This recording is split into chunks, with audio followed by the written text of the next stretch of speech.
Welcome to Respawning Fire, episode 171. I am Holden DePardo, who is the co-host of the Kick-Ass Irreverent Gaming podcast, Fable Idiots. Did the other part first. I'm here with the coughing man himself. I'll say his name for him because he can't. Oh, can he speak now? No. He still can't speak. He still can't speak. His face is red. It's not usually that red. But his name is... Chad Michael in it. There we go. And we've got the dreamiest fan base of all time from all over the world right now. Are you serious? Are you okay? Do you need some water? Do you step away for a second, get some water? I inhaled the water. I tried to make slurpy sounds, but I don't slurp very often. And it turns out it's one of those you don't use it, you lose it things. Every Tuesday morning at 9 a.m. Eastern, put us in your ears with your favorite podcast service, or put us in your eyes by searching for Respawning Fire on YouTube. Respawning Fire is RESPAWN space AIM space FIRE on YouTube. That's Shut right. up. We've gone into the third dimension with 2D video, and if you want to add the fourth dimension of time, you can do that by watching us record it live on twitch.tv/AffableIdiots every Sunday night at 8 p.m. or 8:30 p.m. Eastern, like we're doing right now. Yeah, we've officially changed that. We just haven't changed it in the note. It's 8:30 now.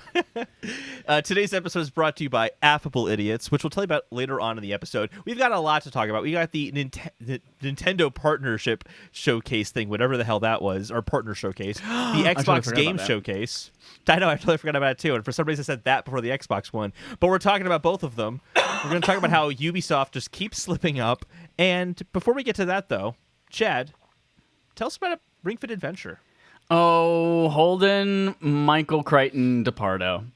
I played a few things this week for playtime. Ring Fit Adventure being one of them, and I mentioned that we're not really going to talk about it more on this show because we have our own Ring Fit show now. And by that I mean it's just like something we're going to do like 4 times over the course of 3 months. But Monday morning, tomorrow morning, if you're listening to this right now, like everyone in the chat, or yesterday, if you're listening to this on Tuesday, or 4 days ago, if you're listening to this on Friday, or 7 days ago, if you're listening to it next Monday. Sorry, that water is still in my throat. You can watch us and 4 more of your lifelong friends all talk about the journey we're about to go on together with Ring Fit Adventure. It's called Ring Fit with RAF. It's going live. We talk about all of our goals that we want to get out of this, why we chose Ring Fit specifically, our history or lack thereof with fitness in general, and we're going to be cheering each other on the whole way. We might release little like snippets of cool content along the way, but we're going to be checking in. This was our day 1 recording. We're going to come in at 30 days, 60 days, 90 days, hopefully show progress with numbers and pictures, whatever we decide we want to show. That's really cool. Go check that out right now. If you like Matt from Rhode Island, D. Smitty Games, The Trevor, or Campos 63. Those are Joel, Trevor, Matt, and Dallas. They are the other lifelong friends joining us on this journey.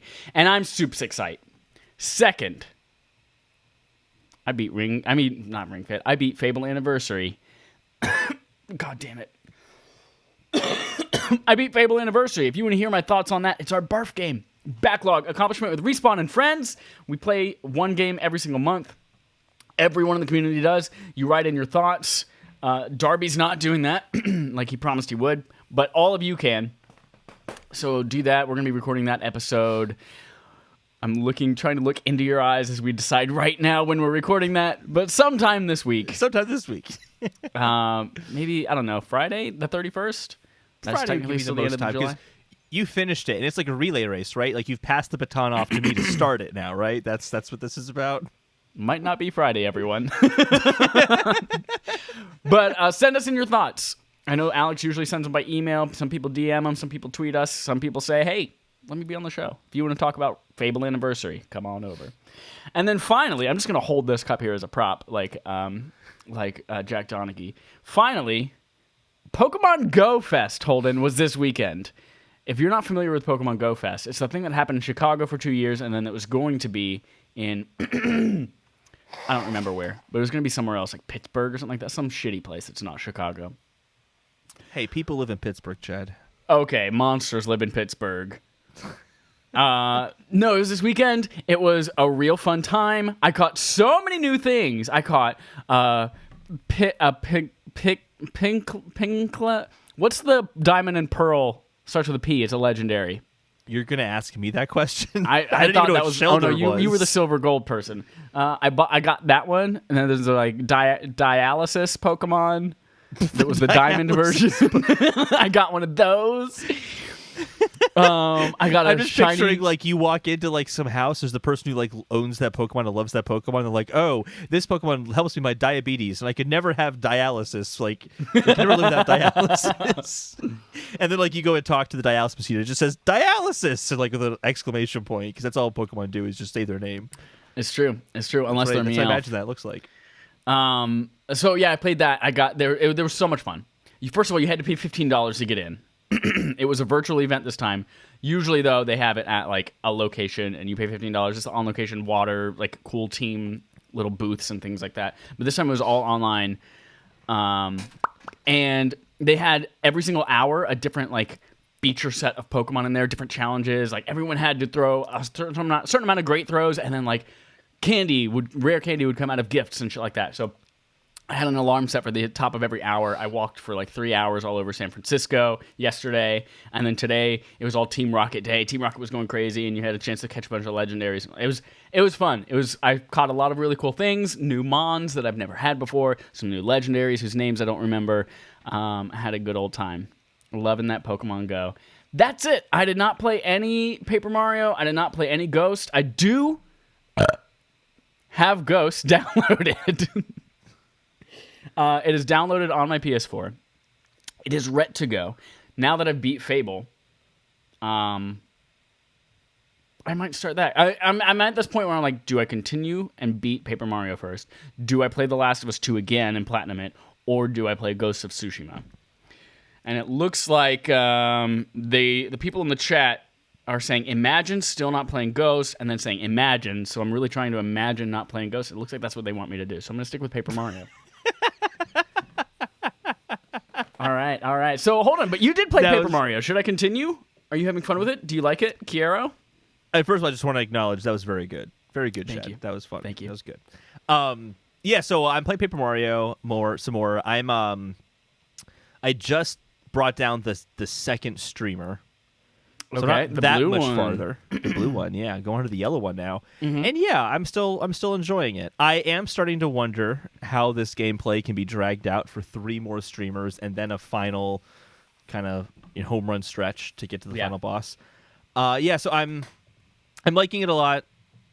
I'm starting to question if I will beat it, not because I don't like it, but because I'm feeling a lot of pressure to play Ghost of Tsushima. From whom? Yeah, no one in particular. No, but literally everybody I know who plays video games for the most part is either talking about it and won't stop raving about it, or is specifically telling me that I need to play it. So I haven't heard anything besides. No, you haven't met my great. mom, have you? No, I haven't. No. Oh, well, she's not talking about Ghost of Tsushima. Well, I don't know her. So She only talks about Donkey Kong. Well, I'm being hyperbolic, of course. I'm sure there's people on Twitter and stuff that are not talking about Ghost of Tsushima. But the vast majority of people, I think, are playing right now. So I need to get on that. But Paper Mario, yeah, it's great. Definitely keep playing it. It hasn't evolved too much.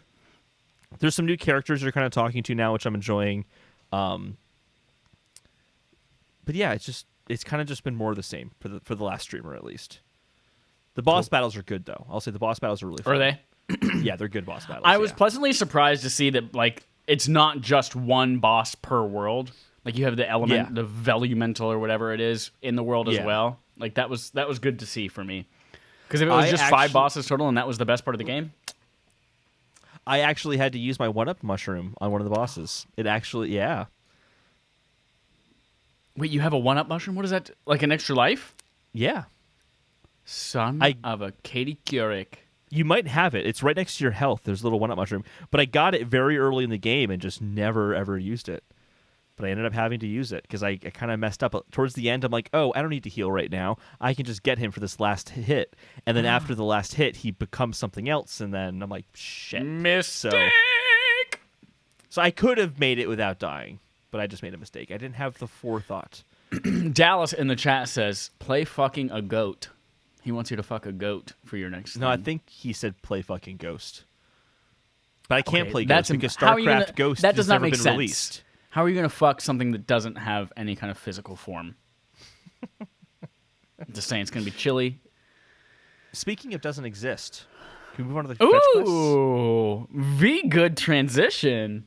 Footage reportedly of unreleased Sucker Punch stealth title Prophecy leaks online from Matt Wales at Eurogamer. The video in the article was taken out, but if you can just go to YouTube, it's very, very easy to find. Yeah. It's like a 10-minute video. Did you get a chance 11 to check minutes, it out? And I watched the whole thing. Minutes. What'd you think? That's the second extra long video that I watched today. The second one will come up. The first one will come up later. This is not just like a normal, like, hey, this game got canceled type leak and there's concept art and shit. This is a full 11-minute vertical slice like you would have seen shown off at like an E3 press conference. Yep. Yeah. It is fully finished, polished cutscenes that transition into gameplay. It is full-fledged gameplay with prompts and animations and everything like that. And it's like the Assassin's Creed that I want to play. It's exactly the thought that I had.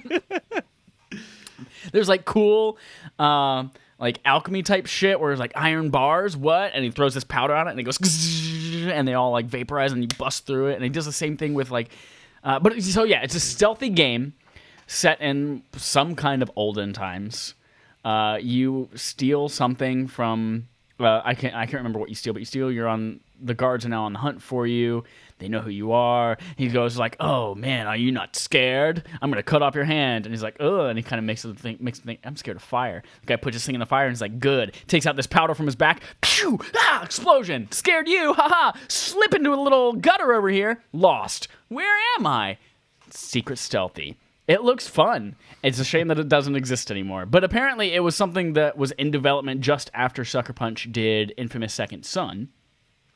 This was from 2015, it looks like, which is the year after that. But they quickly, I guess, transitioned over to Ghost of Tsushima, which apparently was the best decision in the world, according to everyone who's ever existed. So, this definitely, and I say this, this definitely felt like a continuation of their other game designs, with Infamous kind of focusing on a city and navigating that city. Like, there's kind of a point at the end of the demo where it pans up on the map and shows how you're basically going to be in this one city the whole game. So I feel like Ghost was kind of that like Horizon departure for them, where they delved into territory they really haven't done before. But this looks really good. I would like to see this come back. I wouldn't mind seeing like a PS5 version of this. It even kind of reminded me in some ways, looking at the city's like skyline and stuff, and kind of some of the coloring that was used, it reminded me a lot of Order 1886 a little bit. Yeah, but with Assassin's Creed. Yeah, with Assassin's Creed's a good call out as well.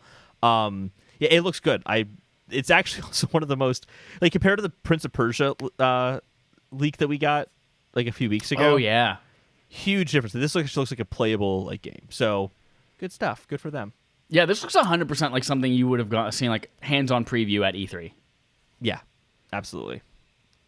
Absolutely. More rumors. Next PS5 event, State of Play, is set for August 6th. This comes from Chandler Wood at PlayStation Lifestyle. The leaker is Roberto Serrano, who is also among... Serrano. When it's 2 hours next to each other, you got to do that. Why do it when you could do it for yourself? Because it sounds so much better coming from you than it ever would for me. Roberto Serrano. We'll use his name one more time, and I'll have you say his name. So Roberto Serrano was also among those who leaked the June 11th event, but he being Roberto Serrano. I expected so much more from you, Chad. Incorrectly predicted the PS5's price and pre-order shadow drop, which was supposed to happen last week or the week before, and that ended up not happening. So he's gotten some things right. He's gotten some things wrong. Well, he's predicting an event, which the events he has a good track record for. He's not predicting another pre-order drop. Yeah. I'm excited. And word is that they have even more big game announcements that they withheld just for this thing. I was like, what the fuck else can they show us without making me jizz in my eyes? God of War 2. God of War 2. Boom. Uncharted Golden Abyss 3. Can you imagine if they did Golden Abyss 2? That would be hilarious. Nathan Drake's coming back for one more Golden Abyss adventure, exclusively on PS Vita. We're not even bringing it to PS5. Oh, yeah. This might be one of the strangest stories, this next one, that I've seen in a while. Call of Duty Black Ops Cold War logo seemingly leaked by a Doritos bag promotion. Thank you, Adam Bankhurst at IGN. This is weird. Is this weird? I mean, I feel like every single year the Call of Duty title or logo leaks in a very, wasn't there 2 years ago a wrestler for COD Blops 4? Like, a wrestler walked out and he had the logo on his hat or something at an event. And I feel like they do this kind of thing every single year to leak the name. Oh, I wasn't aware of that. I've never talked about Doritos bags in the podcast before in the context of a video game leak, so it feels weird to me.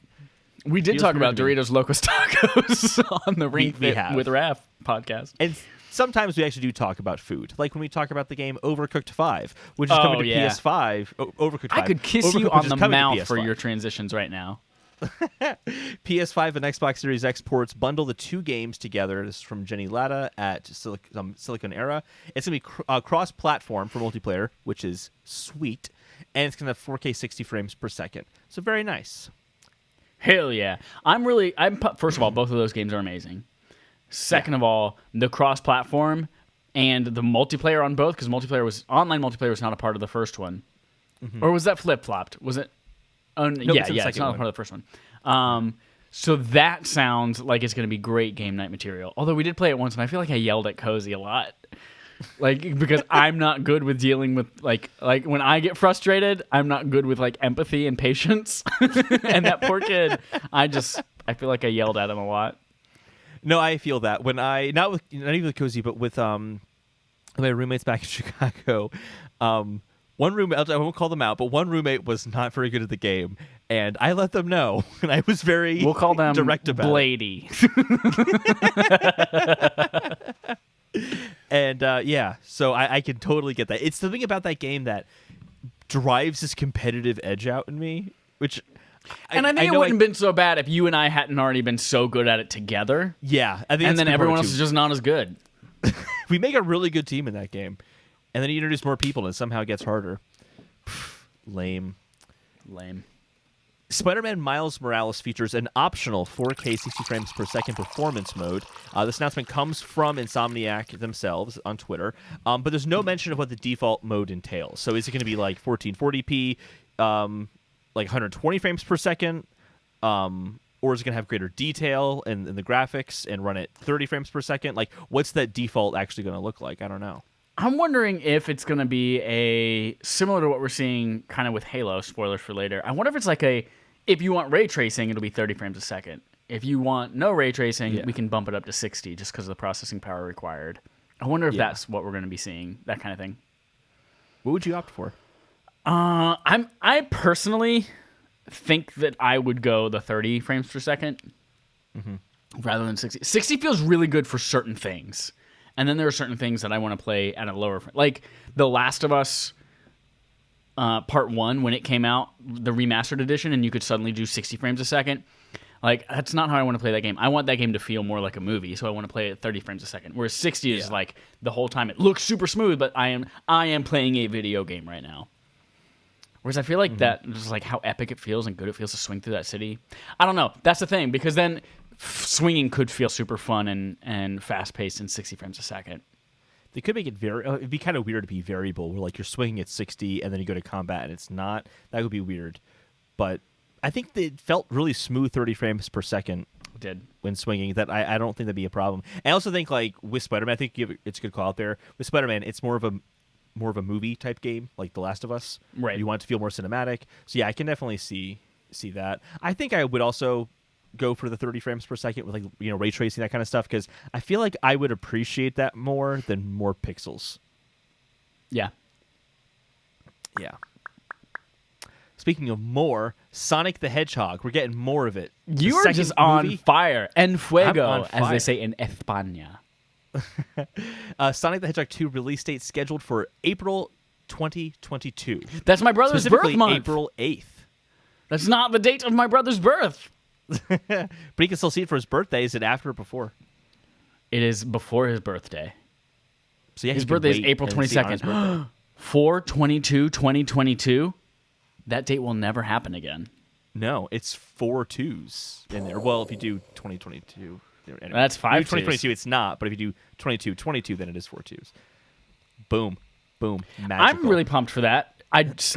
Who knows if any of these movie dates are going to happen anytime in the future. It depends on how long the world keeps exploding and how long idiots in the United States choose to stop wearing masks. So if it comes out on the 8th of 2022, great. If not, surprise. Yeah.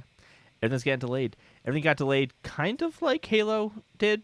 Moving on to the Microsoft Quest log. I don't know if they've said it's gotten delayed or not. I don't think they actually have. But it segued us into the conversation. Technically, when they first... You're right. Technically, when they first revealed the Halo TV series, they didn't give it a date. So even though it's been, 15 years, it hasn't been delayed. It hasn't been delayed. So the Halo TV show is going, quote, very, very well, despite the COVID delays, says Mike Williams at US Gamer. In an interview, Pablo Schreiber, plays Master Chief in Showtime's Halo TV show, which gave an update on the show's progress. He said, "We're well into shooting the first season, but we haven't completed. But I don't know that Showtime wants me to talk too much about the details. We're well into shooting the first season. It's good." Did I just copy paste it twice? I think I did. No, but his now quote is just really the same thing. Okay, it literally, he said the exact same thing, and it's okay. Well, we're well into shooting the first season, and it's going very, very well. But now, obviously, in the quarantine landscape, everything has changed, and we don't know when we're going back to work. We'll go back to work on Halo eventually, whenever this thing settles down. We haven't got an update on their progress before. We just kind of knew they were doing it. You're right. In fact, I'm pretty sure there is a reminder that I have set up about whether or not the Halo TV show actually gets... I have a reminder set for December 31st, 2021, to see if the Halo TV series actually ever came out. From some other previous bet that we had made on this show. The thing about that bet, though, is how much does COVID impact that bet? Like, it sounds like it's still happening, but if it's like delayed past it sounds that like date it's still happening. because Just of like COVID, it sounds like the Uncharted movie's still happening. We know it's not. They haven't shot anything of Uncharted, though. They're like mostly done with what if Tom Holland was literally just having delusions and like he's imagining himself getting cast and all this shit, and all of this news is not real at all, and Tom Holland is just like pretending that he's playing Nathan Drake? No, this is like the movie version of that. Everything you just said, but like the studio who's running it is like about to lose the rights or something like that. But they know if Tom Holland can keep this going, they can maintain the rights. So they're encouraging his mental issues. That's a movie right there. That is. It's called Vanilla Sky with Tom Cruise. Completely unrelated, but that's the first movie that came to mind. Speaking of unrelated, the PS5 pre-orders might be limited. Reddit user discovers. This is the Sony Quest log and the only item on the Quest log. Reddit user Kevin Garvey from The Leftovers. I haven't seen The Leftovers. Also confirmed by Matt Kim at IGN, found source code on PlayStation's website. According to the code, pre-orders direct from PlayStation will be limited to one console per household, which also means like if you got a digital version, you can't also get a physical version. Like one of the SKUs only. This doesn't apply to third-party retailers, though. Maybe they might enforce it, but I don't know if they will. We have no word on that. We only know about PlayStation's website. I hope to God this is true, because if we've learned anything from COVID is that resellers have nothing better to do than sit in front of their computer and buy all the shit that you want. Mm-hmm. Ring Fit Adventure, anything else, I'm sure. Switch. Nintendo Switch. The PS4, you can't find a PS4 right now for less than like $500. That's ridiculous. Who would spend $500 on the PS4 right now? Right? When in a few months you get a PS5. You'd have to be really desperate. So I hope this is true. I think this is true, and I'm pretty sure they did this with the PS4.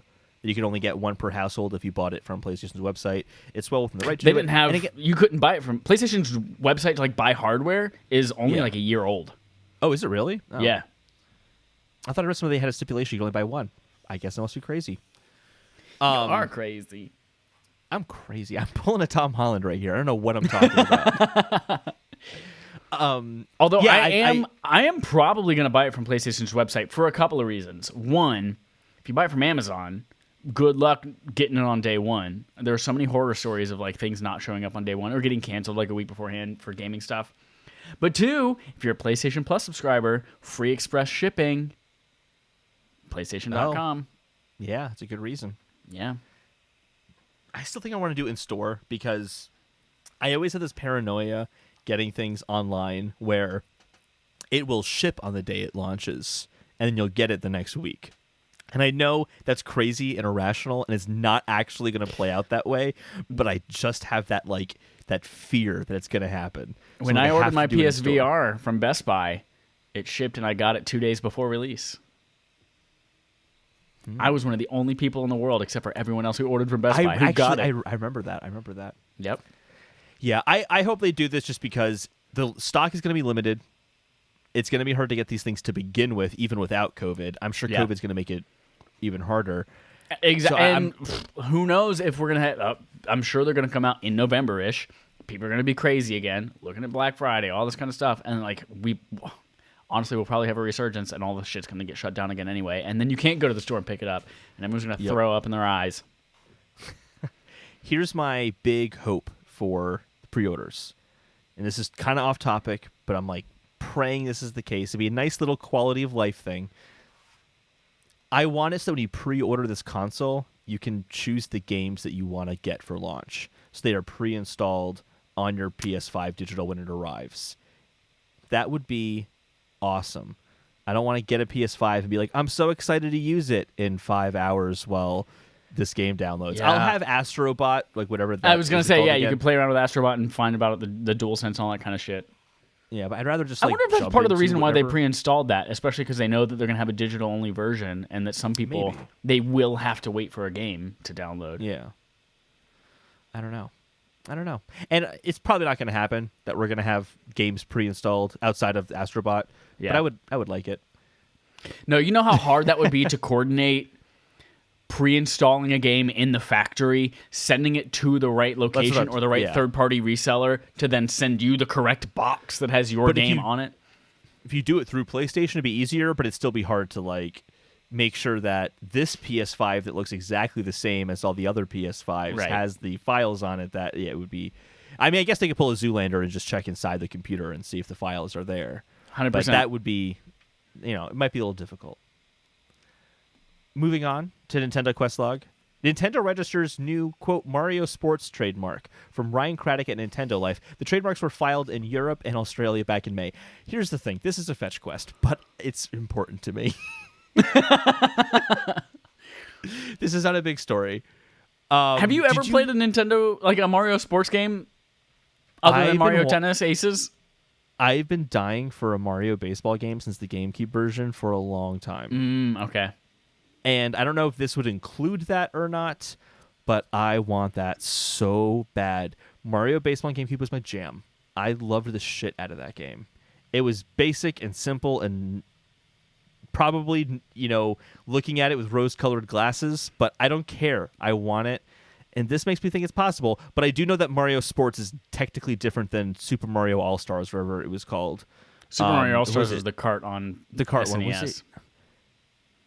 It was something stars. Anyway, the GameCube baseball game was not called Mario Sports.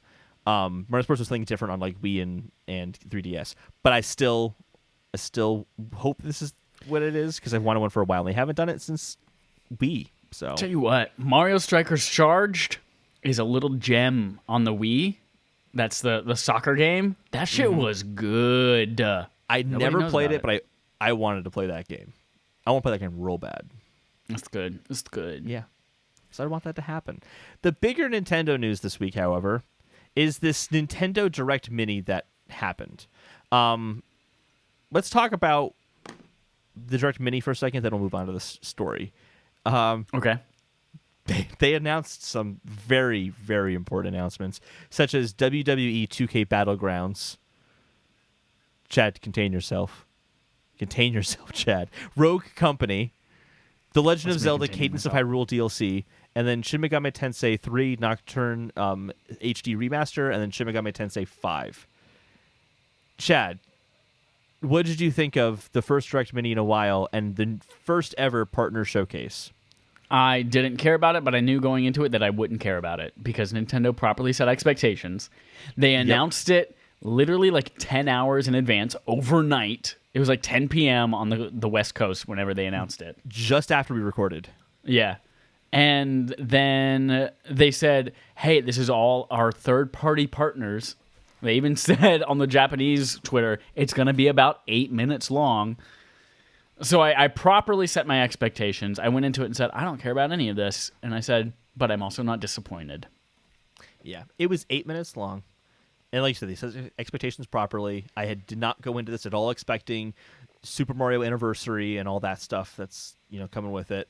Didn't expect any of that. I do think people are being too harsh on this one. Like, I personally don't care about the announcements, but I have to recognize Shin Megami Tensei 5 is a big deal to finally put a release date on that. That was shown off at one of the first Nintendo Switch events. Really? It was shown off shown off pretty early, either E3 launch year or the first event they did where they announced the launch date and all that. So it was early. I don't remember the exact event, but it was very early. And people have been waiting for that game for a long time. So there's a huge swath of people who are super excited about this game, and I'm happy for them. So this event definitely, I don't think, was a bust and nothing to show. They just showed something that I think is more of a niche, but is a pretty large niche. It did remind me that I spent $60 on Cadence of Hyrule and immediately regretted it. $60? Or wait, however much that game was, it was more money than I wanted to spend on it.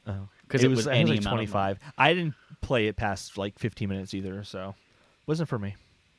Matt from Rhode Island, hold on. Speaking of the Mario Sports stuff we just mentioned ago, he said it could be another dumb Sonic Olympics thing.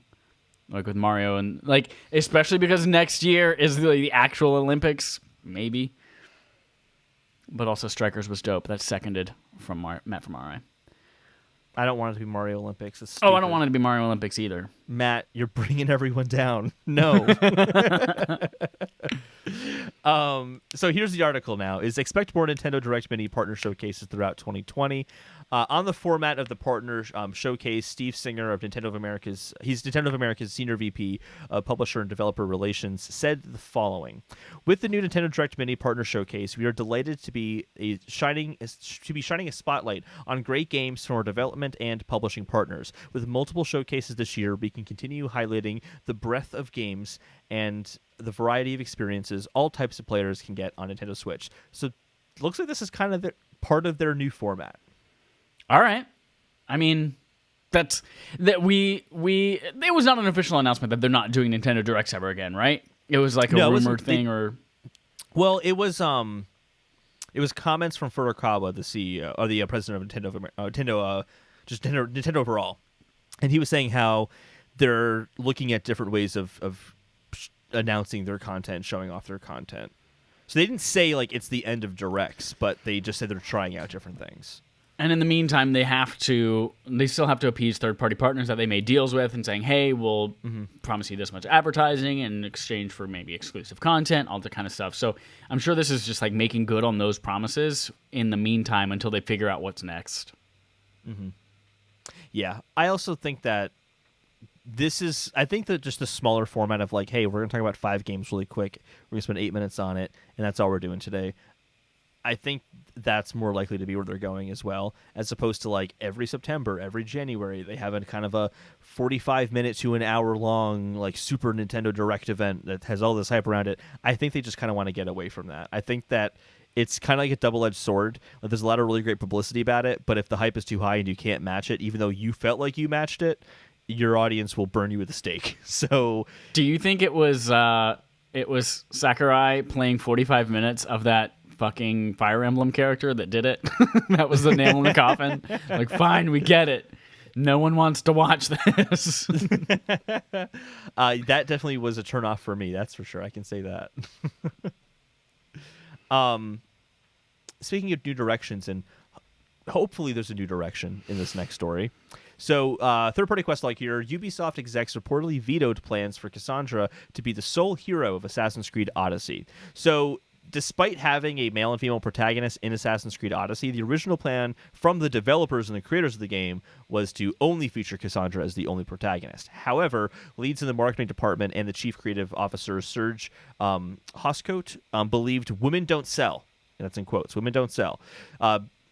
Fortunately, Surge is no longer with the company. Unfortunately, it's not for great reasons, because this is kind of part of the sexual abuse and harassment kind of claims that were going through the company. Kind of just the toxic behavior towards women. He was ousted as a result of that. We're not sure the specific reason as to why he was ousted, but it was in that kind of series of events, so most likely for one of those reasons. So he was against that. Cassandra, the female lead in Odyssey, is considered the canon story, according to the creative director, Jonathan Dumont. So even though they couldn't get their way, they still did what they could with having Cassandra be the highlight character. But this is really tone deaf, I think, on their part. Yeah. I'm not surprised by this. It sounds like it's... You know how at Ubisoft they said that they had like one team of people that's like the creative lead? It's like all games at Ubisoft are all kind of controlled from a high level by this team. So this is the direction we're going. Yeah. And then recently they announced, well, we're actually kind of expanding and doing away with that system and doing something a little bit more robust and allowing for greater innovation. That sounds like that was these people telling everyone, all right, no one make a game that stars a woman because we're a bunch of sexist, misogynistic pieces of shit. And it looks like, allegedly, these pieces of shit are being ousted as well, and all the stuff that's been happening with Ubisoft in the last couple weeks. But it also doesn't surprise me because this is the same company and the same franchise who a few years ago, I think it was with Assassin's Creed Unity, said, oh no, it doesn't star a woman because we can't, it's too difficult to animate women. Like, that's legitimately something that they said. To do it or something like that. Like, it was too much work to do it. Like, yeah. That's fucking bullshit. Which I'm sure that was the excuse that they said because they couldn't say, oh yeah, our chief creative officer said, no, we're not going to have a woman on our game. And they couldn't just say that to the press. So like, oh, how do we make something up? Yeah, this is one of those weird things for me because I've always viewed the video game industry as a very progressive industry. I mean, I feel like we as an industry have gotten past some of these hurdles that other industries haven't. Like, I feel like prominent female characters has kind of been maybe not a dominant thing in the industry, but has been prevalent since like the 80s with Metroid, 90s with Lara Croft. So like the idea that it can go that far back and that you can have hugely successful franchises around this idea of having a female lead, and it still seemed to these people as that wasn't a viable option. It just seems weird to me, especially nowadays in this past decade where, gosh, when you have Aloy is a huge character, Tomb Raider came back. I mean, there's a list of really prominent, great characters. Control. Ellie from Last of Us is probably the best character in games, not even, best female character, just one of the best characters in games. So it just seems very strange. But again, like, it's not surprising considering what they were just caught with recently that their culture would affect these kind of decisions. So things are changing, hopefully. Hopefully. Chad. Do you want to do an ad read? Yes. I 100% already forgot, though. Do we have a BetFest right here? What is our BetFest? Are we doing it right now? It's going to be during Xbox Series X game. That's right. Shut up, me. Hey, let me tell you about Affable Idiots, everyone. It is the brand under which this product, Respawn Aim Fire, and Ring Fit with RAF, which is coming out again tomorrow morning, a.k.a. the day before yesterday, a.k.a. 5 days before Saturday, a.k.a. 7 days before Monday. That is also falling under there. AAWY, which is a really fun show that we just have a ton of fun on. All of that's under this one brand of Affable Idiots. We could use your support because we want to do not only this and the video stuff that you see now, but we want to do a lot more. But first, we need to know, one, that you give a shit about us and that it's even worth doing. And you show that support by going to youtube.com, searching for all of our shit. Go to the description here, subscribe to us on there. That way we can get our vanity names, youtube.com/etc., etc., etc. We need some reviews on our podcast. I'm very happy to see that we are a 5-star podcast. I'm a 5-star man on all of our podcasts on Apple services, which is great. And then I don't even look at anything else. We could go to Spotify, I'm sure, and it's great, 5 stars. But anyway, go to your podcast service, leave us a little review, a little righty-right, and I don't know, make me a sexy haiku. Do that in there, and then I'll love it. And then finally, if you want to show us your support and you have money to burn, you can go to patreon.com/respawnaimfire. You can burn $1 on us. You can get a couple of things. One, some dope wallpapers. All the wallpapers we've had in the last year and 2 months, yours for just $1. You can play online with us every Thursday night and game night, and Friday is Not something I want to talk about right now. Used to be Nintendo Night. Might be something different. Who knows? But it also allows you to vote on our barf game for the month. What is barf game? It's backlog accomplishment with Respawn and friends. Oh my god, that sounds so great. What do you guys do? Oh, we all pick a game from our backlog that we should have played a long time ago or that we really want to play but never got around to, and we actually commit to playing it. And then we all talk about it at the end of the month. And you don't have to be a patron to play it. You just have to be a patron to vote on what we play. Oh my god, that sounds so great. You have to be a patron. We'll go to your house, we'll slap the controller in your hand and be like, you are not a patron. You cannot play Fable Anniversary with us this month. It's true. It's true. Can't do it. So yes, we're playing Fable Anniversary this month. Next month in August, the poll is up right now. It is a tie, I believe, between Assassin's Creed Black Flag and... Let me check it! Patreon.com/RespawnAimFire. This is one of the very few times that we've had an Assassin's Creed game on there. And I know that Brent got a massive clue in his pants. Assassin's Creed 4, Black Flag, Vanquish are both tied for first. And Resident Evil 4 and Ape Out are also on the list. So go there, vote before July 31st. That is this Friday. Let us know what we're playing in August. That's it. Holden, let's move on to our main quest. The main quest this week is the Xbox Game Showcase that just occurred. Maddie Myers at Polygon made a great kind of everything announced at the Xbox Series What Game a Showcase. good name. Maddie Myers. That sounds like a freaking Harry Potter professor. It's like the like apprentice to Professor McGonagall. She's going to take over Transfiguration. Right. Yep. That's what it sounds like. Yeah. So we're going to go through the pre-show first, and we're actually going to go through the games. I think we're just going to talk about them one by one if we have anything to say. Some of these games have additional stories associated with them, so we'll talk about those as we come across. Chad, you watched the pre-show. The pre-show I did. Apparently had... I actually didn't watch the pre-show. I just saw what was in this article here, but I did watch the full show, just not the pre-show. So at the pre-show they had Balan Wonderworld, Dragon Quest XI-S Echoes of an Elusive Age Definitive Edition. I thought the S was already the definitive edition, but I guess the definitive edition of the S is the definitive edition. Echo Generation was announced, Exo Mecha was announced, and Hello Neighbor 2 was announced. Chad, you watched that pre-show. Any one of those stick out to you? Yeah, actually. Echo Generation is something that I had never heard of before, and they showed off, and I was actually super into. I was like, that actually looks kind of cool. Exo Mecha looks like you are a chrome kind of beast of some, not beast, but you almost look like a Terminator. And then there are also chrome dinosaurs and Megazords fighting on this crazy ass planet, and it looks like it could be a ton of fun or a piece of shit, but it also looks it just has like a cool art design with like the shiniest chrome creatures. And then Hello Neighbor 2, I have never once looked at Hello Neighbor and cared anything about it, but Hello Neighbor 2, I watched that trailer for it, and it actually kind of intrigued me, and it looked like it's kind of terrifying, it's not like your traditional scary game, but like the guy who's breaking in your house and trying to kill you and shit like that looks weird enough. He's got like the weird, like his head is just a beak, like a bird beak.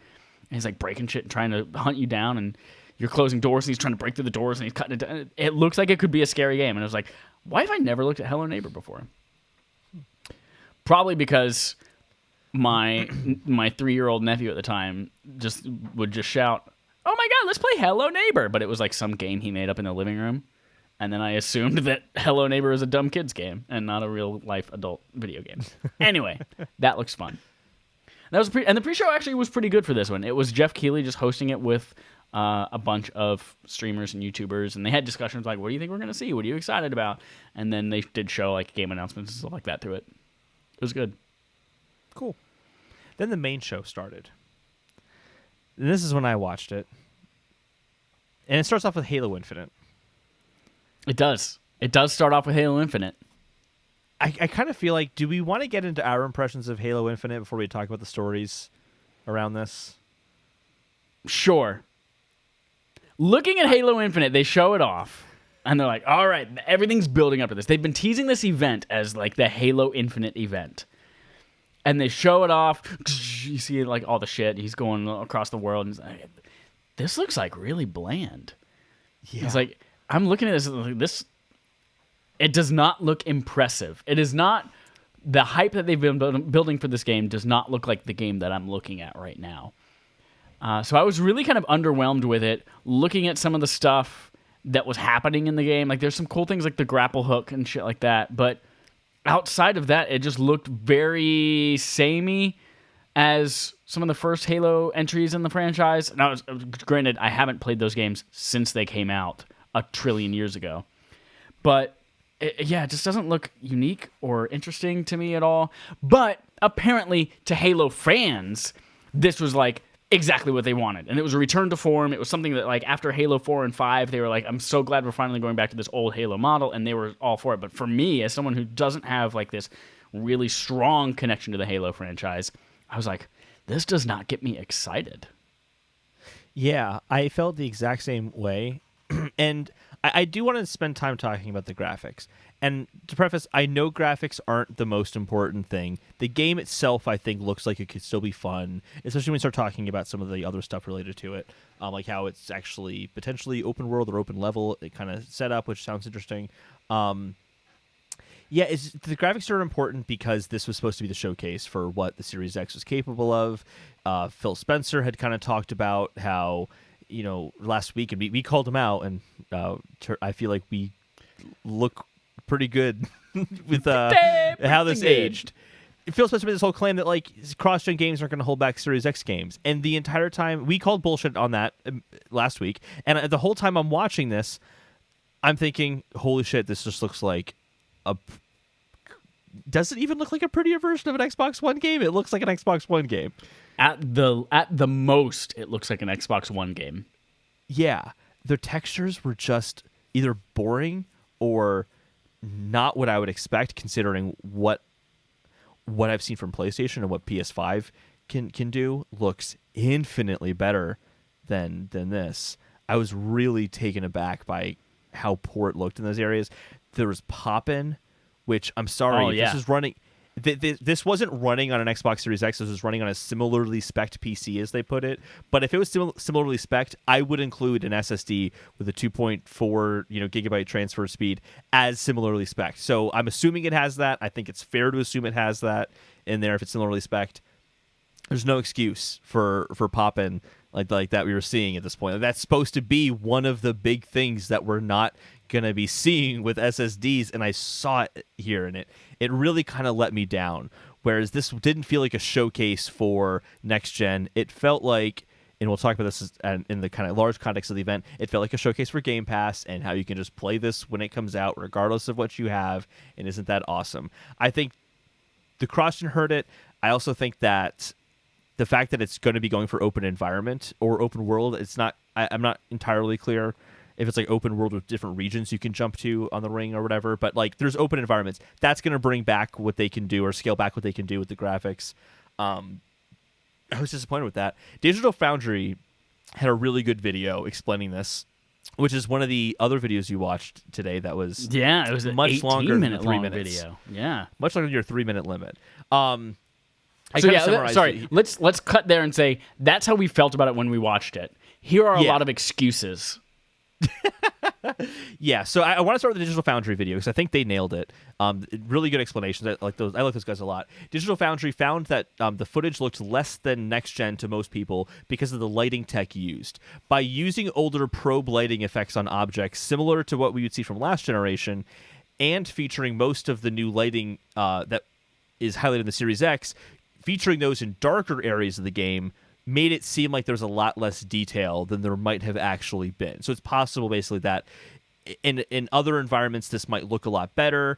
I think to go further than that, I think art direction is still a problem here as well, but I think that the lighting makes a ton of sense. In other Digital Foundry videos, they showed off like what Gears of War 5. Gears 5. It's just Gears 5. What Gears 5 looks like when it's upraised to Series X. And there you actually can see a difference in how certain areas of the screen are actually darker because the light is supposed to come through naturally as opposed to kind of being this evenly applied lighting everywhere. Right. So things can appear darker. That's why this looked darker and kind of lost some detail in it. So that made sense. The demo was captured off a similar specs PC. Already talked about that. Can I mention one more thing about the Digital Foundry thing? Yeah, of course. Go ahead. So the biggest thing that they were mentioning about this is that the lighting techniques are what kind of held it back, especially when you're in areas with shadow. So, and like they said, most of the game that they showed was in shadow and not direct sunlight. And they were talking about like why this can't look as good as The Last of Us 2 does. And one of the things that they mentioned was that The Last of Us 2 is this static world, and every single object that's placed in this world is lit a specific way. And if you change anything about that, it's a pain in the ass. Like if you move something, if you replace an object in that world with something else, it's a pain in the ass to go back and relight all of that. And one of the goals that this kind of makes sense with Halo Infinite, as we'll talk about in a second, is that like it's a platform. It's going to be evolving. There's going to be added stuff to it. And so they chose a more dynamic way of processing that lighting in real time rather than baking it into the textures. And one of the downsides of this is that it doesn't look as good as the static lighting that everyone worked so hard on The Last of Us to do, but it allows it to be more adaptive. So when they decide that they want to add something new, they don't have to go back and redo the entire world and the entire textures of everything they did, which supports it becoming a platform with things that are being added all the time. My hunch is, and kind of what I was getting from this video as well, is that the dynamic model offered with ray tracing that's coming later is going to completely undo all of the shittiness that we see right now. And all of this dynamic lighting is going to be able to happen in real time with actual ray tracing and make it look so much better on Series X. Unfortunately, they just didn't have that ready in time for this demo, and they unfortunately won't have it ready for launch either, it sounds like. They're going to have a separate patch coming later. Yeah. And this is also apparently a demo running from 4 months ago. Right. Is what I'd heard. So it's also not the most current version. Who's the guy? What's the guy's name? Alana Pierce interviewed him. Gary Greenberg. Greenberg. Aaron Greenberg. Who's the GM of marketing, I believe. He said that every week they get updates on kind of what that game is looking like, and it's getting better looking every single week. So probably this is being 4 months ago, and then it's coming out on the holiday. There's time for this to improve, but it just, in terms of this being a showcase, it flopped as far as I'm concerned. Like, it's getting mocked pretty hardcore online. Not entirely deserved, but there's merit to it. More articles here. We have Alessandro Barbosa from GameSpot. He has a quote here from 343 studio head Chris Lee. Halo Infinite is the start of our platform for the future. We want Infinite to grow over time versus going up to these numbered titles and having all that segmentation that we had before.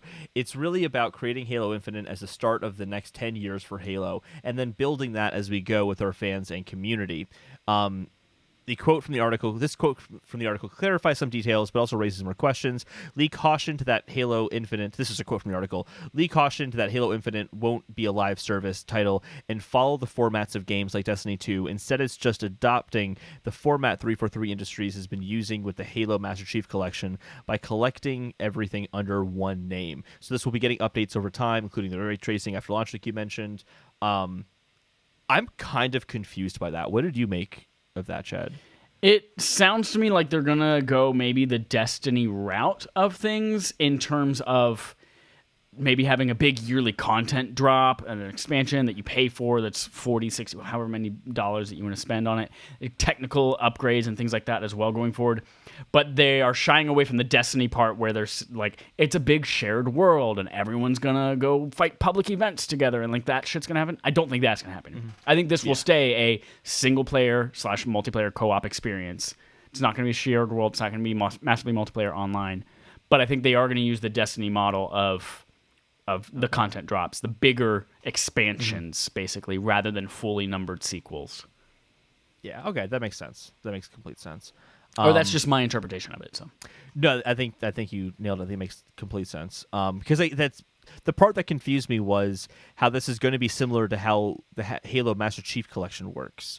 But I'm like, does that mean Halo 7's going to just be included in Infinite? Like, that really confused me. But that makes more sense. It's just going to be expansions, like. So it's just kind of where my head's at now. So them kind of talking about this open world structure, apparently originally it was supposed to be the entire Halo was explorable and you can go everywhere on it. And they broke it down to specific regions, and they didn't talk about necessarily how you get to those different regions, but there's kind of different regions that are open-ended that you can explore on the ring. And they could add new rings or new kind of regions on that ring to explore, or they could add another Halo you're going to at some point. So that I could kind of see how they can adapt from there. And I think that kind of gets, though, to my biggest issue with this. And something we kind of talked about is that this looks the same, and it's just kind of the same Halo thing again. They could have blown us away with, here's how open-ended it is, this is what it's like to go to a different region, and shown us that part that makes this a very unique Halo game. And I feel like instead they just showed us something that looks so similar to Halo Combat Evolved that it didn't feel like a new direction enough. It felt like too much of a retro experience, where it sounds like, based on all the information we know around it from interviews and all that, that's not the case. It's not a retro thing. It's really trying to be that kind of spiritual successor where it takes a new direction. And I didn't get that sense from the demo. But again, for us who don't really care about the Halo franchise, that's how we felt. Apparently, to anyone else who's a Halo hardcore fan, this was exactly everything they wanted to see. Yeah. So it all depends on the audience they were going for. I don't feel like that would I feel like they were trying to rope people like, this is their system seller. This is everything that everyone should be getting excited for. Yeah, but I mean, their goal though is to reach, and they've said this too, is to reach new and old fans. So old fans they got. I just don't think they've convinced the new fans. But because it's on Game Pass, which we'll talk about later on, I'm gonna try it still. Why not? Now we're gonna take a 180-degree turn real quick. And I'm going to personally say that was the only bad part of the conference. The rest of this was hugely successful to me. The rest of this entire game showcase, they nailed it. Microsoft, great. I agree. I feel largely this was definitely a worthwhile event, starting with As Dusk Falls. A huge highlight of the Xbox Series X event. Actually, I think you liked this one, so I won't be negative here. Why don't you go ahead and tell us why you liked this one? This is the one. This was the one with the art style with like the actual hand drawn people, right? 3 frames per second. Yeah. Yeah. So they're just like actually hand drawing like oil painting style people in the world instead of like animating character models and things like that. So it actually just has a cool art direction to it. So it looks like it's gonna be a very narrative focused kind of experience. I'm kind of pumped. Yeah. This is one of those things where it doesn't speak to me at all. I'm sure it speaks to someone, such as Chad Michael Ennis, who's in front of me right now. It's true. The next game looks dope as fuck, though, and it's actually going to be a Series X console exclusive. Series X console exclusive. World premiere. Avowed, which is the new RPG from Obsidian, so this will be a Microsoft first-party game.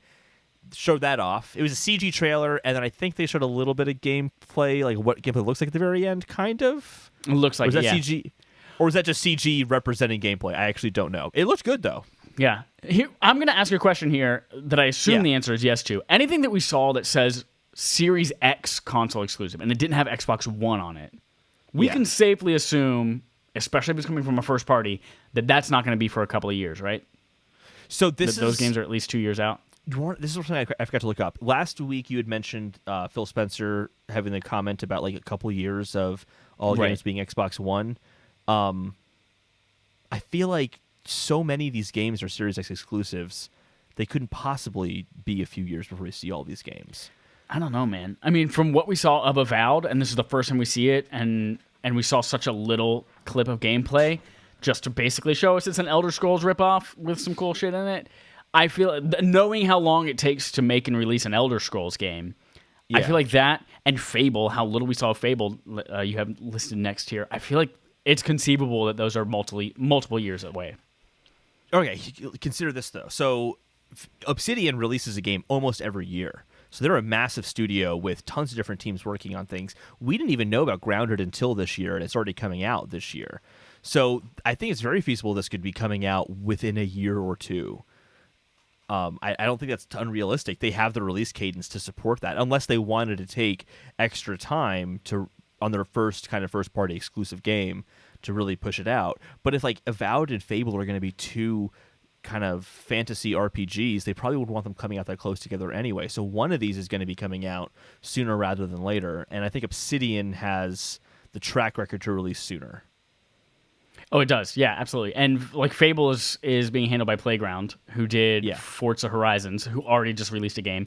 And we know that, like, I guess it's 2 years ago now, Fable the asymmetrical multiplayer game got canceled not too long ago. So, like, that's definitely much earlier in its development process. But again, it just all comes back to that Phil Spencer quote where he's like, there's not going to be any exclusive games from Xbox for the next couple of years. Yeah. Interesting. Because there's a lot. Well, actually, at the end, I'll list out all of them because there were quite a few, actually. So Fable's another one. That's going to be a Series X console exclusive. They showed that off. I'm assuming that was a CG trailer. Oh, yeah, 100%. That was just like hey, Fable's real. We really don't really quite know the direction we're going with it, but it's just like, it has the same humor of Fable. It's gonna have that same quirky fairy tale type stuff. Looks like it's gonna be fun. Yeah. Next game is also a Series X console exclusive. This is Forza.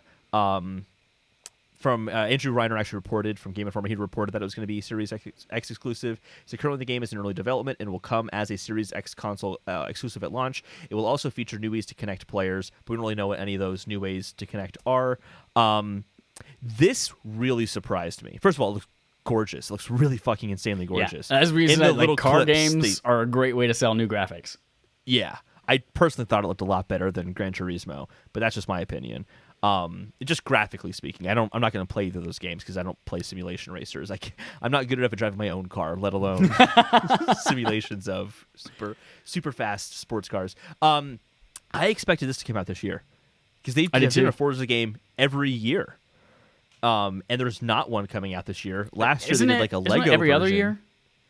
No, because every other year, but they have a Horizon game to fill in the gap years. I feel like Horizon was 2 years ago, wasn't it? The season? Well, that's the thing. Is the last year was the first time they broke that release cadence with the Lego DLC. So I was like fully expecting to see something this year because they kind of took last year off. Like maybe they're doing something really robust for Series X. Actually, earlier in the year, I predicted it would be a Series X console exclusive, but at launch.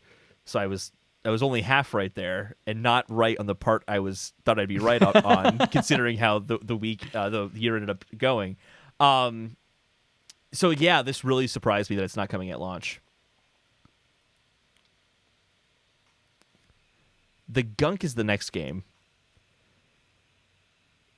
It didn't do anything for me, but a lot of people liked it.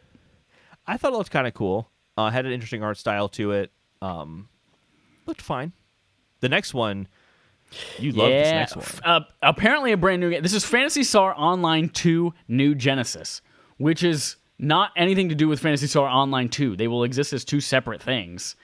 So this is Phantasy Star Online 2 and not 3? I don't know. But whatever it is, it looks dope as fuck, and I can't wait to play it. Cannot wait!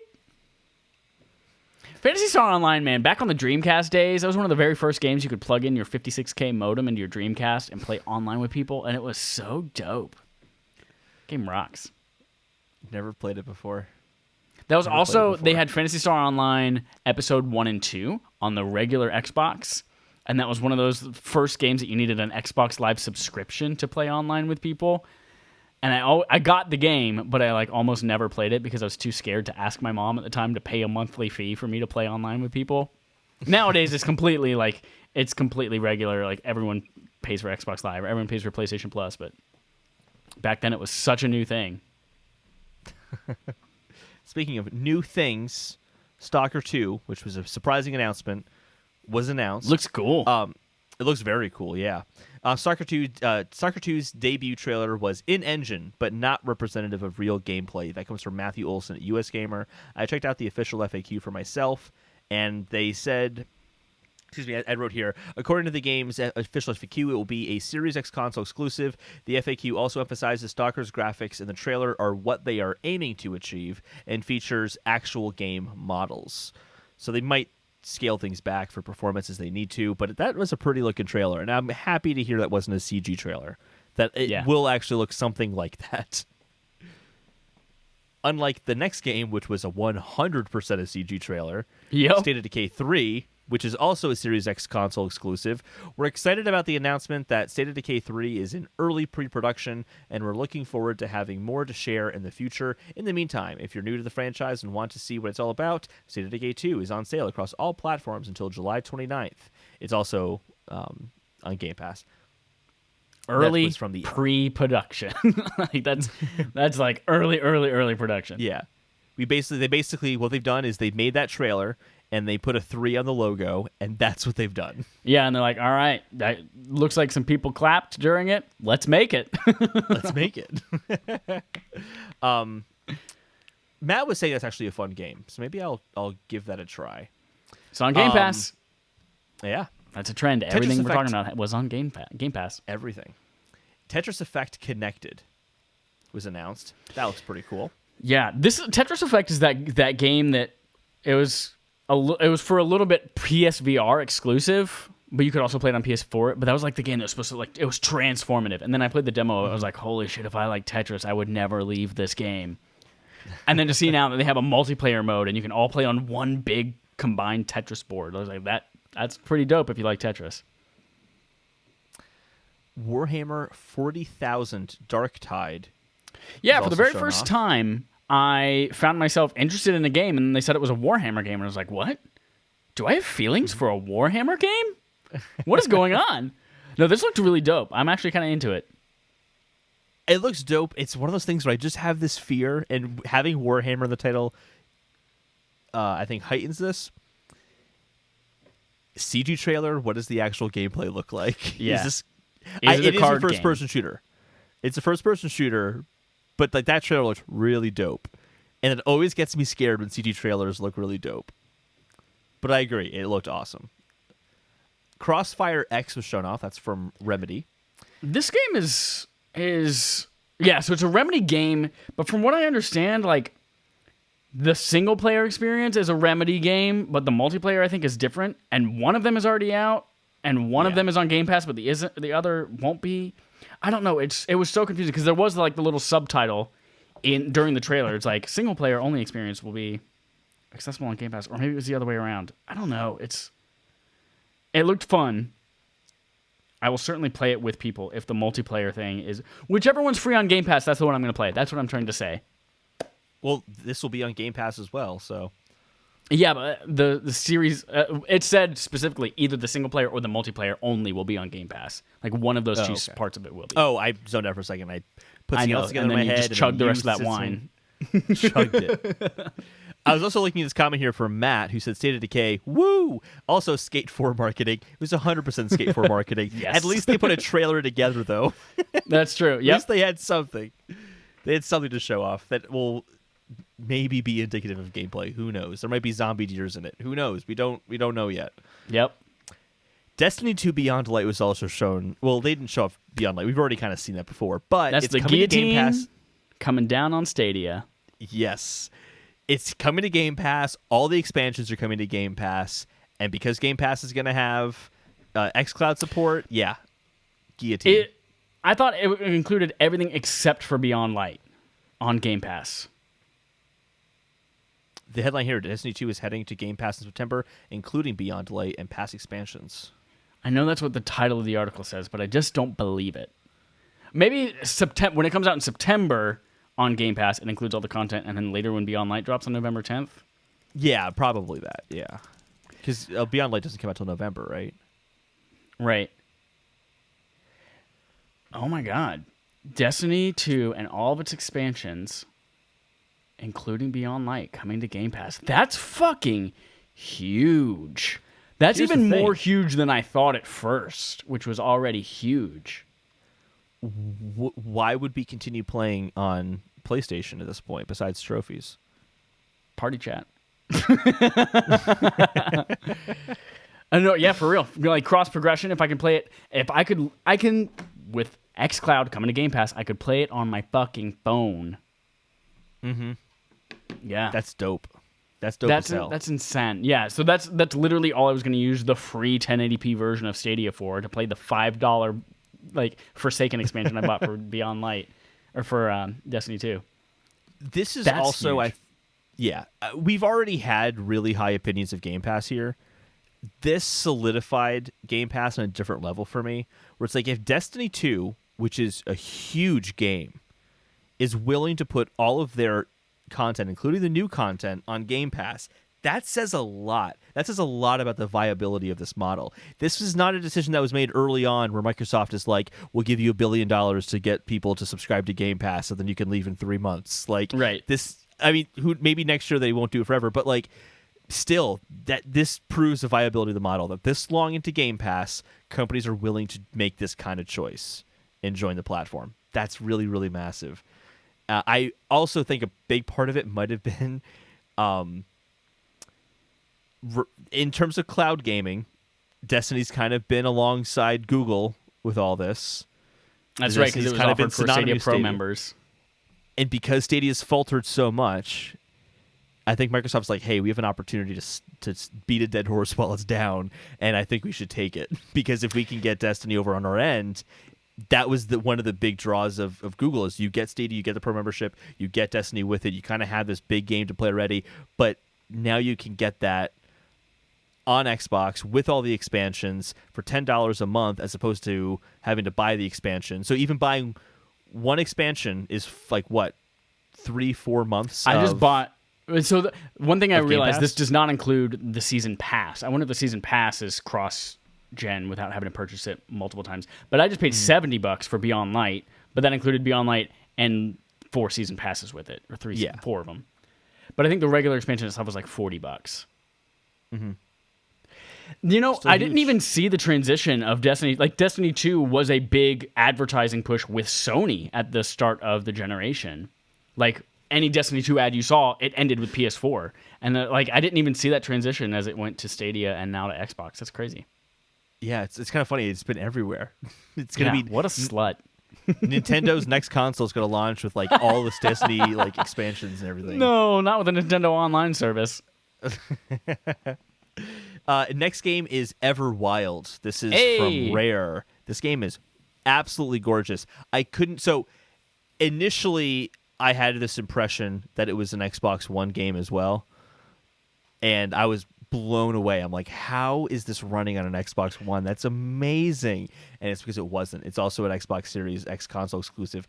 But I feel bad because I told my brothers, I'm like, do you guys check this trailer out? Doesn't this really gorgeous? Because it kind of reminded a little bit of like Breath of the Wild. They like that art style a lot. So I'm like, look at this. You can play this on your Xbox whenever it comes because you guys have Game Pass. And I'm like, Those poor oops, kids. sorry guys. This was it's one of those things that I really quite don't know what it is yet. Like, this is the second trailer we've seen of it. Mm-hmm. Am I remember? This is the one with like you're a dude has a giant beast and he's helping you take down the Yeah. trees, and then there's like 4 of you doing whatever the fuck you guys do, like Avatar: The Last Airbender or like Never-Ending Story type beast. Mm-hmm. Yeah, I'm not quite sure what this gameplay looks like. Is it like a Sea of Thieves, like you guys just run around and like cut down trees and raid villages kind of thing, or is it like a survival type game? I don't know, but it does look really good, and it looks like from the trailer maybe it's a 4-player experience. Yeah, I can see it could be a multiplayer game, especially since they kind of had that experience now with Sea of Thieves. And Sea of Thieves has been pretty successful, actually. Yeah. I don't know what kind of game it is, but I love that art style so much, I'm willing to overlook it. It's also not a CG trailer, which I really appreciate. Like, that was in-engine, that's what it looks like. And I'm so captivated by the visuals that I'm like, I don't care if it's a puzzle game like Peggle, and that's just like in the background is just like that video playing. I don't care. I want to see that. It looks great. It looks real nice. Next up, Grounded, which is a game actually coming out next week. They just basically reminded us it's coming out. Yeah, this week, yeah. But they basically just reminded us this is a thing. Chad, do you have the intro for Summer Games Bet Fest? Oh, yeah. Welcome to Summer Games Bet Fest. Bet. That's right, the Summer Games Bet Fest, where we take bets on summer's best game fest. Summer Game Fest, summer of gaming. The rest are best for bets. Bet. So this week for our Summer Games Bet Fest, we've done Metacritics before. We're going to do Metacritic again for this game. What is the Metacritic score for the... I guess it's going to be actually the public beta of... or the kind of I'm open sure it'll beta get reviewed, though. It'll get reviewed still, yeah. IGN does not shy away from reviewing betas. They've done it many times. What the Metacritic score is going to be for this game. We can do a 10-point range, and then we'll post a poll on Tuesday so you guys can put your input in as well. So I am saying this game is going to get... Oh, one more thing before we go. Time frame for the I assume score. this one will get reviewed enough, like, right at launch. So it's going to come out on a Thursday. on a Tuesday, and then we're gonna have our next podcast on Sunday. I feel like there's gonna be plenty of time for us to have seen reviews for it. Okay. All right. So we should know by next week.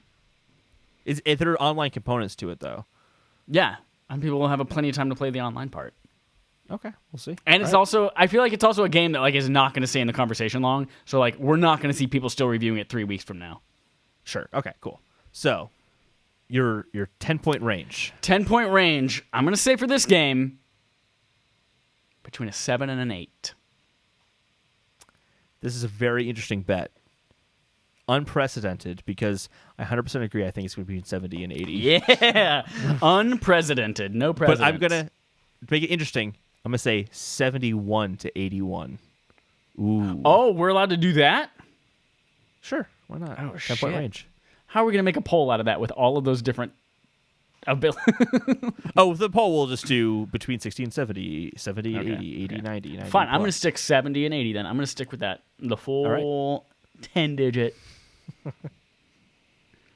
By the way, that is going to be our game night game. So if you are a patron, patreon.com/respawningfire this week, we're going to play Grounded on Xbox with Game Pass.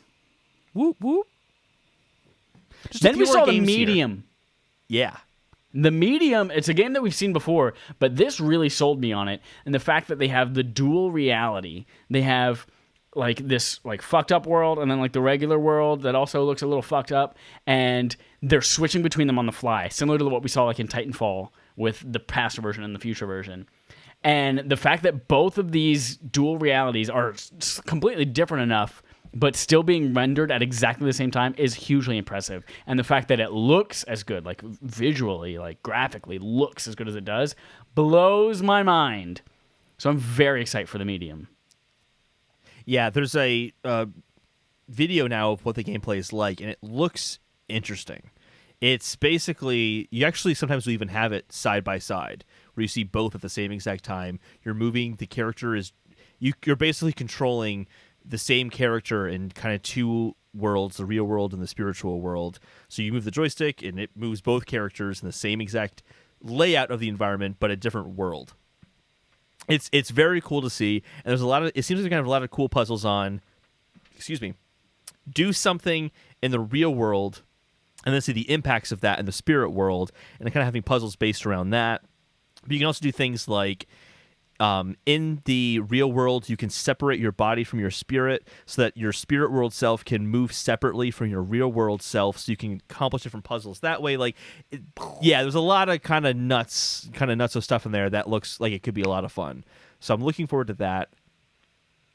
That's gonna be a very interesting game. It kind of takes that like light world to dark world from like Zelda and Metroid and that kind of stuff, and puts it in a whole new light. So I'm curious to see that game.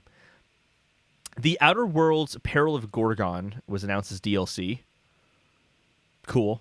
Great. Excited for that. Psychonauts 2 had a gameplay trailer shown off, which has now been delayed to 2021. Was it a Psychonauts 2 trailer or was it a Jack Black trailer? It was a Jack Black trailer. It was a Jack Black trailer song saying, hey, remember when we released this Jack Black game from Double Fine? Well, we're still friends with him. And look, we're going to have him write a song or sing a song because he didn't write it. He even said, oh, who wrote the song? You're great. Yeah, it was a weird trailer for me. But also Psychonauts is not something that I've ever been really particularly interested in. But I've never played one before, so I don't really have any opinions on it. I have tons of opinions on our last game, though, here, and that is Tell Me Why. Why do I not remember this game? Because it looked really boring. This game I thought was Life is Strange at first, and it turns out it's actually not. Yeah. Okay. Yeah. It looks just from like Don't Life Nod. is Strange. Didn't they do Life is Strange? Yeah, it's That the would same make people who sense. did Life is Strange. Well, that makes sense then. I don't have much to say about Tell Me Why. Do you? Yeah, me neither. Nope. Okay. I think we kind of now have to talk about the Game Pass and how that was kind of the highlight of the show. So here's I've been doing a lot of thinking from the show. I watched the showcase, and I was a little down on it. And then I spent a couple of days thinking about it, and I think that it was perfect. And I think that here's my thesis, my hypothesis, and then thesis statement for whatever Xbox's next gen is. I think Xbox is not into AAA gaming anymore. triple into making like Xbox Game Studios are not trying to make the equivalent of Sony PlayStation first-party exclusives. They're no longer trying that. I think Xbox is trying to sell Game Pass and putting a lot of really great-looking games on it from Xbox Studios. And I think that that's their mission. Going forward, Xbox is Xbox Game Pass from Microsoft, from a first-party perspective. That's what they're selling you. The Xbox platform across all of these different devices with xCloud, Xbox One, Xbox Series X, all these different ways for PC to play a collection of really great games that you're going to be paying for the rest of your life. And I think from that, they were hugely successful. And I think after we saw all of this, I was like, fuck, yeah. And I think even in the group text thread that we have together, I think everyone was like, well, I know that I'm keeping Game Pass now. Like, this it completely sold me on getting Game Pass or keeping it around. I think Xbox Series X is a console that Microsoft is putting out there for third parties.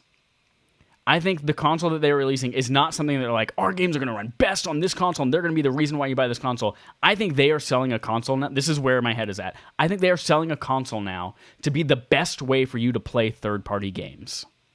So when you buy Assassin's Creed, when you buy whatever the next EA fucking Madden is, like, it will run and look best on Xbox Series X. It's the most powerful game. It doesn't have the crazy SSD and the architecture that Sony has, because that, as we've talked about, Sony's going to take advantage of from a first party, but third parties are going to have trouble really taking advantage of that because they have to be cross-platform. So I see the Series X as being super powerful, a good enough SSD to get you that same type of experience across both platforms. But it is really there to sell third-party games. And I think both of those things, Xbox Game Pass and a third-party console, a third-party game-playing console, are kind of married to each other. Like, you get someone saying, all right, what game console do I want? Oh, well, when I play Assassin's Creed, I know that I want it to look best, so I'll get the Series X. And then they start playing it. And they're like, well, while I'm here, there are a ton of other games on Game Pass, and I have like 3 months free because it was bundled with the console, or I paid $1 and got a whole month of it for free. And that dips them into the Xbox Game Pass ecosystem. And then suddenly they're like, oh, there's a lot of good shit here. They're buying into Microsoft shit. They bought the hardware for the third-party stuff, but then they find their way into the Xbox Series X, or so the Game Pass stuff. Stick with me. It also works from the other perspective, where someone gets into Xbox Game Pass, they see all of this stuff and they're like, oh, really? I can get this on my Xbox One? I only have to pay $150, $200 to get an Xbox One and play all of these really great, amazing games? That's amazing. Xbox Game Pass, that's amazing. And then they start to get ingrained in that Xbox ecosystem. They're playing more things on their console. They're getting familiar with and used to that Xbox software and the way that it all runs, that they're now just playing on that console. Maybe they get more friends on that console. They start to prefer that. And then when it comes time to buy a third-party game, like that's something that's not on Game Pass, they start to think, oh, well, I'm already playing so much on my Xbox. I'm already invested in achievements or whatever it is. I'll go ahead and get that on my Xbox now. And then they find out, oh, well, if I bought the Series X, this will look even better. And so that's their way of getting people from Game Pass into hardware and playing more things and buying third-party games on their hardware. So that's where I think that Microsoft is going. And there's a little bit of like messaging issues that they've had a little bit with the Series X and how it relates to like their vision for the future. But I truly think now that Microsoft's future is Game Pass, and that Series X is simply a piece of hardware that links you to that happens to be the best place to play all the third-party shit.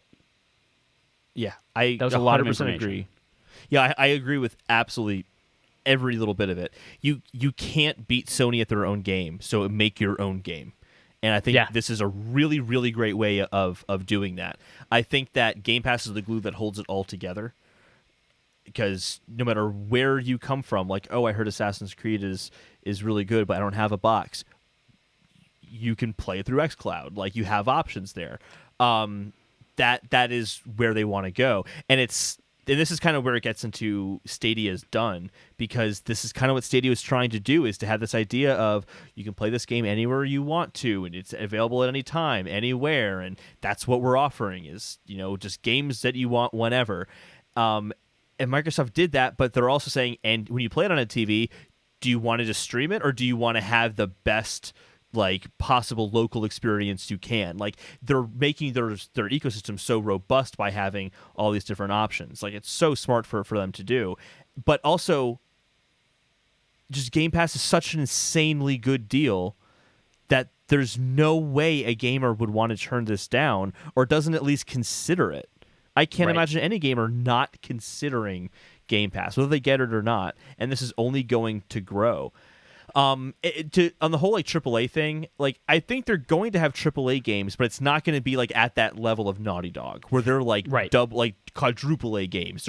They're just something that's so pristine and took 8 years to make. Like Microsoft's not going to do that. I think like having Halo be this not a live service, but sounds like it could still be very much like a live service in a way, but having ongoing content supports that Game Pass. Like, hey, Halo's going to be having new stuff coming every single month, so keep that Game Pass subscription coming in, and you'll get new stuff. And then you start talking about it that way, like the box doesn't even really matter. And what I think in going to your whole like the messaging has been a little murky is that for the whole year they've been talking about this as if it was a new console generation, but while also saying this isn't really a new console generation. But look at this box. Look how amazing this box is. It's got all this amazing hardware. Here's the controller. They talked about it like a generation, and now this is the first time that they're not talking about it like a generation. Like really, truly not speaking on terms of buy this box during the holiday. I think that's why they didn't talk about pricing and hardware and pre-orders coming out right now, because that's not the point. You already know how to play these games. You can get them on Game Pass. That was the whole point of this. And I think that just us as gamers and the hype and all that is still centered around generations, even though Microsoft has been trying to tell us it's not the case for so long. I think that's kind of part of the reason why there is some disappointment or some upset about this event, because it seems pretty polarized. Like if you're looking at Jeff Keighley's poll, like it's not. It's pretty close. A, B, C, and D are all very close to each other. Like it was mixed, and I think a lot of that is this is the first time we've seen that change in direction in a serious way, where it doesn't feel like a generation. It's very exciting to see this. Yeah, and for the first time, I feel like going into this winter, this holiday, Sony's success relies upon PlayStation 5 hardware selling. And Microsoft's success does not. I feel like they could sell fewer than 1 million in that entire quarter of Series X, and they don't care because they got X amount of Series X or X amount of Game Pass subscribers. Or absolutely, So I feel like for the first time in like console sales, it's not just something that they're not talking about anymore because they're losing. It's something they're not talking about anymore because it really doesn't fucking matter to Microsoft anymore. They're now playing their own. They're almost pulling a Nintendo, where they're like kind of going their own way, and they're going much more as a service-based thing than a hardware-based thing like Sony is. But they're still providing a box for those that need it, for like who want the best way to play a game. It's really kind of brilliant, and I'm for the first time like, well, shit. Microsoft won't necessarily win because I honestly don't think they're fighting the same fight anymore. Yeah, but I am so sold on them being successful. Absolutely. And it's funny is that when we first started doing this podcast, I was like a Microsoft in gaming doomsayer. Like it's done. Like how could they possibly? And it's they've really successfully turned the ship in a new direction. Excuse me. And I think it's also because they found their person. Xbox, the original, was run by Peter Moore, who many people know from EA games, EA Sports. He kind of worked with them, but he kind of led the Xbox initially at first. And then it was what's the guy's Matrick? Is the guy's name Don Matrick? Don Matrick, yeah. Yeah, he did the 360 and started the Xbox One, and like they've kind of been trying to replicate Sony, and now with Phil Spencer, it feels like they actually have this direction that's wholly unique and their own, which is really cool. That being said, you're still going to have to go to Sony to have like the most, like the pinnacle of video games. I still think are only going to be playable on PlayStation 5. Like the absolute most, with the SSD, the new, like the amazing graphics technology that they're going to be able to take care of from a first party perspective with all of that. I still think that's something like you have to own a PlayStation 5 to do that. But for the best value and the best gaming experience outside of those, Xbox has got it, I think. I think they do. Or at least for the first time, I could see them pulling ahead in that area. Yeah. consoles get really funny, actually. Well, PlayStation 5 sold way more to consoles, yeah, but the digital sales for like whatever game for Microsoft was like so much. That's what the conversation's going to turn into, and a bunch of fanboys talking about different numbers that aren't actually related at all. Right. Like when it comes to like teraflops and power and all this kind of shit. Yeah. All right. We have a subscriber interrogative, but before we get to that, anything else you want to say about Microsoft? Nope. All right. So we have Dark Sage 9117, who's talking to us on Twitch chat. He says, I know in the RPG industry, The Witcher 3 is regarded as the gold standard in terms of world building, characters, and how to make a game. But I recall a time when Mass Effect 2 was the gold standard in the RPG industry in terms of world building, storytelling, among other things. I remember that time too. Good time. My question is, which game had a bigger impact on the RPG industry, Mass Effect 2 or Witcher 3? And which game do you think is the one which other games should try to emulate? He adds, in my opinion, Mass Effect 2 was the culmination of everything the RPG industry was and should be. It took the entire genre and expanded on it and took major risks that paid off.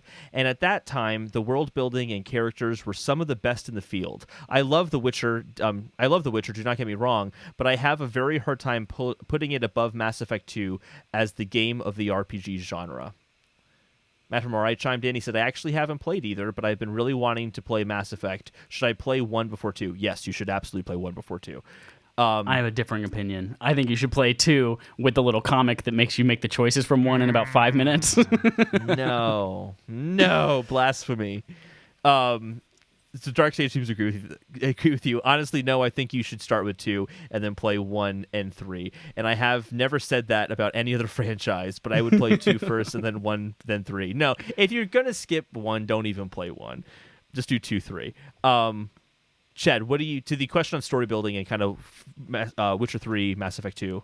Mass Effect 2 did an amazing, crazy thing, and the Mass Effect franchise really in general, where it really, it fleshed out all of these characters, gave you choices that at the time mattered, although people are kind of arguing over whether they actually mattered after you see the finale of 3. But like choices that matter, that carry over from game to game, developed characters, like, and really amazing side stories. Like you could choose characters that could be with you the entire game. Some of them could die off. And then you can go and explore, especially with Mass Effect 2, you had the side characters quest themselves to learn more about their backstory. And it wove that into the main story in such a brilliant way. And that was the first time that we had really seen something that in-depth, outside of like reading a bunch of text about a character, but actually in like acted out animated scenes with voice acting and all that kind of shit. That was really impactful. I think that was a huge leap forward in like the gold standard in RPGs at the time. I think of Witcher 3, which, spoiler alert, I've never played The Witcher 3, but I've watched Holden play the first few hours of The Witcher 3, and I've watched a ton of other people play The Witcher 3, and it just doesn't seem like my game. But I feel like the gold standard of Witcher 3 is open world RPG versus just an RPG in general, because that was really the first one that made RPGs in general. Oh, we just lost Holden. Holden has died. Whew, sorry about that, everyone. We are back. Just as we were speaking Microsoft's praises, Skype goes and just completely fucks us over. But I feel like I said what I needed to say. I feel like Mass Effect 2, gold standard in RPGs, and bringing like actual characters to life that you care about and making choices. And Witcher 3, gold standard in what an open world RPG could be, how dense it could be with all of this kind of stuff and fun and huge. Holden, you wanted to say some things. Yeah, on the note of Witcher 3 and Mass Effect 2, I agree that the whole story focus versus open world focus and how they stand on their own legs there. I haven't played Witcher 3, but I definitely got that impression as well. Mass Effect 1. I hear everyone. I'm going to be the contrarian here. Everyone seems to say skip Mass Effect 1. Here's my defense of Mass Effect 1. It introduces the world, I think, in a really great way. The story is heavily integrated into understanding the world and setting you up for 2 and 3. And the 2, for me, was so much better because I made the decisions in Mass Effect 1 while playing it. Where, like, there's a reporter you talk to in the second game, and she responds to you differently based on how you talk to her in the first game. And I'd rather experience that in the content, and I would recommend experiencing that in the context of the game rather than like through that opening comic where you decide what decisions to make. But specifically, and I want to avoid spoilers here, but there's a point, and everyone will know what I'm talking about who's played the game, but if you haven't played the game, you won't know what I'm talking about. There's a point where you have to make a really important decision, and you have to react quickly. You can, and this isn't a conversation like situation. You have to react really quickly, and it results in you maybe killing one of your favorite characters in the game. And I played this game, when did Mass Effect come out? I must have been 13 when I played it, like 13, 14. And now you're 73. And I'm 73. Yeah. I will never forget that moment because I made decisions up to that point in the game where I didn't have a choice. I had to kill him. I wasn't able to make the choices to talk him out of doing the thing that he wanted. And I can't go to spoilers specifics, but like I had to kill him. And playing Mass Effect 2 and that character not being in the game hit me really hard. It's something I'll never forget in gaming. And I just feel like playing 1 makes 2 so much better. But everyone's right. The gameplay is clunkier in Mass Effect 1 compared to 2. It's not as refined, it's not as polished, but I really think it's worthwhile still. Dope. There you go. If someone's playing 1 and they're like 5 hours into it and they're like, I don't know how I feel about Mass Effect, do you give them permission to go just skip to 2 and see if that tickles their fancy? Or do you say finish 1? Like, if they're going to give up on the trilogy because they're not into 1, do you think that they should then move on to 2 instead? Yes, move on to 2. If you're a few hours into Mass Effect 1 and you're not liking the gameplay of it, definitely go to 2. I would just remind people that it's an RPG, so it takes a little while to really get into it and so give it a chance. Like give it a really fair chance if you want to take that path. But yeah, you can skip to 2 if you absolutely have to. But God, Mass Effect 2 is so good. It's such a great game. It is. I got that platinum trophy. Ooh, nice. Had to play through it once, and then the second time I was like a lady sniper. I was femshep, and I had to play it on like the hardest difficulty. That shit was so good. Anyway, that is it for our show. We don't have a game-on-game show this week because I'm a forgetful monster. But we do actually have a short little news segment that Holden proposed today that I think we're going to go to. As you know, we are currently not sponsored by HelloFresh. We talk about it a lot in the last couple of weeks, and it's provided some really delicious food, like some barbecue pork burgers that I made last week that were maybe the best burgers I've ever had in my entire life. I had those too. They were so good. But again, not sponsored by HelloFresh. Just good stuff. Holden, what do you got up your sleeve right now? Well, we're also not sponsored by Hydrocell.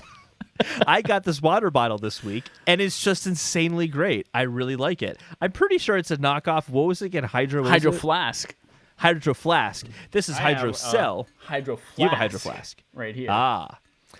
It is a water bottle that has the straw option. But Oh, you can also shit. get the That is cap life-changing. option.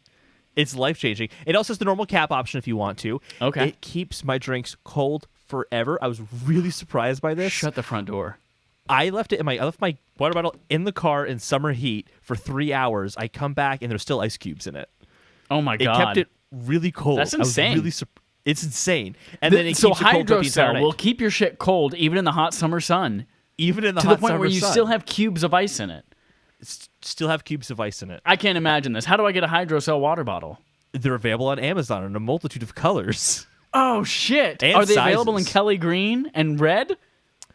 I actually don't know. I have no idea. But honestly, I've been really floored with the experience of this water bottle. I think this is something that if you want a good water bottle, definitely look into it.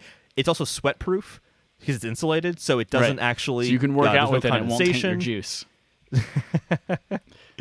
And honestly, now that I have a sweat-proof water bottle, I can't imagine Right. having to put my you don't water have to worry bottle in about the setting toaster. it on a desk and then like a ring forming from all the condensation. It's like Yeah. so good. If you're on Amazon, you go to buy it. There's like an 18, 24 ounce, 32, 40 ounce. The 24 ounce will fit in a cup holder. The 32 ounce won't. I think that is important to note.